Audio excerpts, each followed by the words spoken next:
ভ্যাপসা গরমে নাজেহাল ৮ থেকে ৮০। প্রবল দাবদাহে পড়ছে দেশের উত্তরের একাধিক রাজ্য। এদিকে মৌসুম ভবনের পূর্বাভাস, আগামী দুদিন নয়াদিল্লিতে তাপমাত্রা ছুঁতে পারে ৪৭ ডিগ্রি সেলসিয়াস। এই মর্মে রাজধানীতে জারি হয়েছে কমলা সতর্কতা।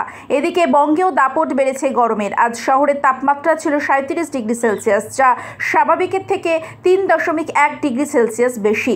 কলকাতা সহ দক্ষিণবঙ্গবাসী নাজেহাল ভ্যাপসা গরমে। এক মুহূর্তও যেন ফ্যান ছাড়া টেকা দেয়। এই পরিস্থিতিতে বাইরে বেরোলেই ঘেমে নেয় একাকার অবস্থা সকলের। তাই বাড়ির বাইরে পা রাখতেই দুবার ভাবছেন সকলে। দরজা এঁটে এসি ঘরে থাকতেই স্বাচ্ছন্দ্য বোধ করছেন সকলেই। এমন আবহে গরমকে কুপকাত করে বাইরে বেরোনোর দেশি জুগার নজর কাড়ল নেটিজেনদের। আর সেই ভিডিওই ভাইরাল হলো এবার সোশ্যাল মিডিয়ায়। সম্প্রতি জনপ্রিয় এক সোশ্যাল মিডিয়া প্ল্যাটফর্মে একটি ভিডিও পোস্ট করা হয়। আর সেই ভিডিও দেখেই হতবাক নেটিজেনদের একাংশ।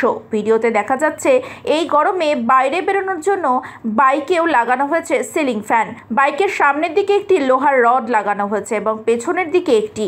তারপর মাথার ওপরে আরেকটি রড দিয়ে সামনে ও পেছনের অংশকে জোড়ানো হয়েছে। আর তার উপরেই ঝোলানো হয়েছে এই পাখাটি। পাখার সঙ্গে ইলেকট্রিক তার দিয়ে কানেকশনও করা হয়েছে। আর পাখাটি বিদ্যুৎ সহযোগে দিব্যি বনবন করে ঘুরছেও। ভিডিওতে দেখা যাচ্ছে বাইকের পেছন দিক থেকে বিদ্যুতের তার সংযোগ করা হয়েছে। বাইকটি দাঁড়িয়ে থাকা অবস্থায় পাখা ঘুরছে দিব্যি। তবে প্রশ্ন হলো, বাইক চলতে শুরু করলে কিভাবে পাখা ঘুরবে? সেক্ষেত্রে বিদ্যুতের সরবরাহ কিভাবে হবে? সেই প্রশ্নই কিন্তু থেকে যাচ্ছে এখন।